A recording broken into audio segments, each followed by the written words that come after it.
Welcome to Reddit Echoes, where stories that sound like movie scripts turn out to be true, told by the people who lived them. Today you're about to hear one of the most controversial stories we've ever come across. A wedding, a child calling the wrong woman mom, and a sister who truly believed she was the child's real mother in the eyes of the child's heart. Sounds ridiculous. Wait until you hear the whole story. Because in this battle for the spotlight, no one expected the one who lost everything to be the bride herself. Story 1. He raised a bat at me, and I was supposed to come back. I never imagined that the man I planned to marry would one day raise a baseball bat in my direction. Let me back up. I'm a 26-year-old woman Korean, and I've been with my fiancé 29, also Korean, for 3 years. We moved in together about a year ago. Like any couple, we've had our ups and downs.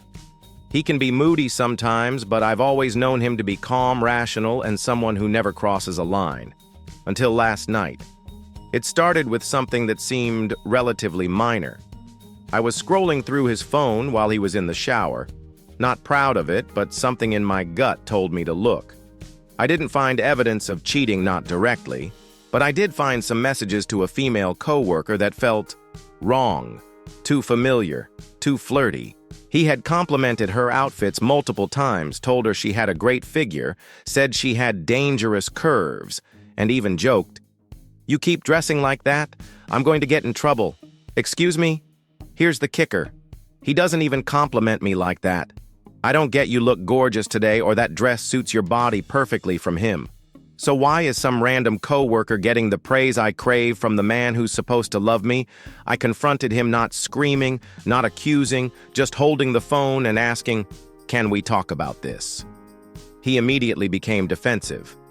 He said I was invading his privacy, that I was being controlling, that if I hadn't gone through his phone, we wouldn't be in this situation. I told him that it wasn't about the phone. It was about the way he was emotionally engaging with another woman, saying things that felt like emotional cheating. He rolled his eyes and told me I was being paranoid. I snapped. I'd been biting my tongue for months, ignoring little red flags. I told him I was tired of being gaslit, tired of watching him give his energy to someone else while I was doing all the emotional labor in our relationship. He raised his voice. I raised mine. It escalated quickly. And then I said something I shouldn't have. I picked up his phone and said, maybe I should just see the rest of the conversation. Maybe there's more I should know. He lunged, not at me, at the phone. He yanked it from my hands, then turned his back on me. He paced across the room like a caged animal, and then he turned toward the corner, where his old baseball bat leaned against the wall. I watched frozen as he grabbed the bat with one hand and held it up, not swinging, not moving, but holding it, like a threat. In that moment, I didn't breathe. My chest tightened. My legs felt locked in place. I didn't know if he was going to hit me, smash something, or just try to scare me. But it worked. I was scared. I said quietly, "Are you serious right now?" He didn't answer. He just dropped the bat on the couch and muttered a curse in Korean, one that essentially translates to "effing bye." That was it for me. I didn't scream. I didn't cry. I just grabbed my purse, my car keys, and walked out the door. I drove to my best friend's place, sat in her living room, and cried harder than I have in years. I told her everything. Her face went white. She told me point blank, "You need to call off the wedding." And part of me knew she was right. But part of me also loved him. This morning, my phone blew up. He sent me over 20 messages, called me 6 times. One voicemail was just him crying, saying how sorry he was, how he lost control, how he would never hurt me, how he just picked up the bat out of frustration. He said he just needed something to hold on to, that he wasn't going to swing, that it was a moment of weakness. He begged me to come home. I didn't answer, because I couldn't stop thinking about how his hand looked wrapped around that bat. How easily a moment of weakness could turn into a tragedy. The worst part, I'm not even angry. I'm heartbroken. I keep thinking, what if we had kids one day? What if our future child caught him in a bad mood? Would he grab something else? Slam a door? Worse. My friend said something that hit me. You're not punishing him by leaving, you're protecting you. So I made the decision. I'm not going back. He might be sorry. He might never raise a hand. But that one moment shattered the entire foundation of safety I thought I had. And no wedding dress, no apology, no years of good behavior can make me unsee what I saw. If you ever find yourself thinking, he didn't actually hit me, ask yourself this. Why was that even an option? Why was the threat there to begin with? This isn't about a bat. It's about the fact that the man I trusted to love and protect me made me feel like prey. And I won't ever feel that way again. Story 2. He spent $11,000 on fast food while I sat at home without air conditioning. If you ever want to know what financial betrayal looks like, let me tell you about my husband and his $11,000 fried chicken habit. I'm 28F and I've been married to my husband 32mm for 5 years. We have a 2-year-old daughter and a budget so tight it squeaks. Or at least I thought we did. I stay home with our daughter. Not because I don't want to work, but because daycare in our area would eat up more than my entire salary. We agreed that he would handle the finances and I'd manage the house and the baby. Except I didn't know he was handling the finances like a drunk raccoon at a Vegas buffet. For months, I'd been cutting corners so aggressively it felt like a sport. I cooked every single meal at home even when I was too exhausted to lift a pan. I didn't buy myself new clothes, not even socks, when mine had literal holes. We kept the AC off during heat waves to save money even when my daughter had a heat rash. I canceled my therapy appointments because I felt guilty spending $60 a session. Meanwhile, my husband was out here living like the king of Uber Eats. I found out by accident. He was on a work call and left his laptop open. A notification popped up from our joint bank account. Another $45 withdrawal from a place called Chicken Shack. I blinked. I hadn't even heard of that place. Curious, I opened the transaction history.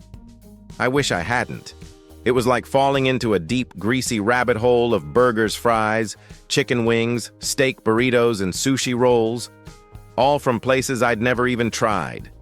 In the past 7 months, he had spent over $11,000 on takeout. $11,000. I counted. Over 240 orders. Most of them during lunch hours. He had been eating like royalty while texting me, "I'm not hungry, don't worry about dinner." I was shaking. My face was hot. My hands were cold. When he got off his call, I didn't even yell. I just asked, "Hey, what's Chicken Shack?" He froze. You know when someone realizes their life is about to change. That look. He had it. I showed him the screen. He tried to laugh it off. "Babe, it's just lunch. I work hard, you know." I was quiet for a long time. Then I asked him if he remembered when I had to cancel our daughter's swimming class because it was $80 too expensive. He did. I asked if he remembered the night I cried because we couldn't afford a new stroller after ours broke. He remembered. I asked, "So where was Chicken Shack then?" He said nothing.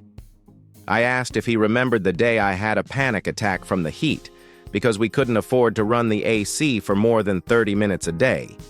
He said, and I quote, "I didn't think it would add up that fast." I snapped. I absolutely lost it. And not in the screaming, throwing things kind of way. I went cold. I told him to sleep at his brother's place for a few days. I needed space. While he was gone, I printed out the last 6 months of bank statements. I highlighted every single takeout order. I made a chart, a literal color-coded pie chart of his culinary crimes. I also made a spreadsheet comparing what we could have done with $11,000, paid off my student loan, bought a used second car, taken our daughter on her first vacation, replaced our broken washer, had actual food in our pantry instead of frozen corn and rice. I presented it to him like a business pitch the night he came back. He cried, real tears. He begged, said he didn't realize, that he was stressed at work and ordering lunch was his only relief. I asked him why he didn't talk to me if he was stressed. Why he didn't suggest splitting the finances. Why he let me suffer while he lived comfortably. He said he felt guilty and just kept digging deeper. I believed him. But I also didn't care. I told him that if he wanted to stay in this marriage, he had to 1. Give me full access to all finances. 2. Transfer our joint account to my name only. 3. Cancel every food app. 4. Get individual therapy. 5. Let me take $1,000 from our savings and buy myself everything I had gone without for a year. He agreed. And then I did one more thing. I took a picture of that pie chart and posted it anonymously on Reddit with the caption, "My husband spent $11,000 on fast food while I ate rice and frozen peas in 100-degree heat." Because sometimes petty feels like justice. He doesn't know I posted it. But every time I see someone comment, "Girl, leave him," I smile. Because even if I stay, he'll never forget the Chicken Shack incident. Story 3. My sister called herself Mom at my wedding. To my son. You know how weddings are supposed to be about love, family, and celebrating new beginnings? Yeah. Mine turned into a psychological horror show starring my sister, who apparently thinks she's the main character in my life. I'm 30F married now, yay, to the most wonderful man ever. We have a 3-year-old son together who I gave birth to after a very complicated pregnancy. My older sister Julie, 36F, has been a bit unstable for years. I say that with love and concern, but mostly exhaustion. Julie has always been dramatic. If I got a B on a test, she got a B- and claimed the teacher hated her. When I got into college, she suddenly wanted to go back to school at 28. I got engaged. She broke up with her boyfriend of 6 years because it wasn't real love. But what she pulled at my wedding, nothing prepared me for that. Rewind a few months before the wedding. Julie had been weirdly possessive of my son, like wanting to take him out alone, calling him my little man, and even joking, he loves his auntie more than mommy. I laughed it off. I wanted her to be involved. Until one day I overheard her whispering to my son, "You know I love you more than anyone. I'm your real mommy in my heart." What I confronted her. She cried. Said she just meant she loved him deeply. That she didn't mean it literally. She always cries when cornered. I let it go. Like an idiot. Fast forward to wedding day. My son was the ring bearer. He had a tiny suit. He looked like a baby CEO. We were getting ready in the bridal suite when Julie came in wearing white. Let me repeat that. My sister showed up in a white dress to my wedding.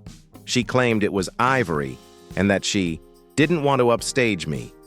Yeah, because what better way to not upstage a bride than by dressing like one, but I was too busy keeping everything else from falling apart to deal with her attention-seeking.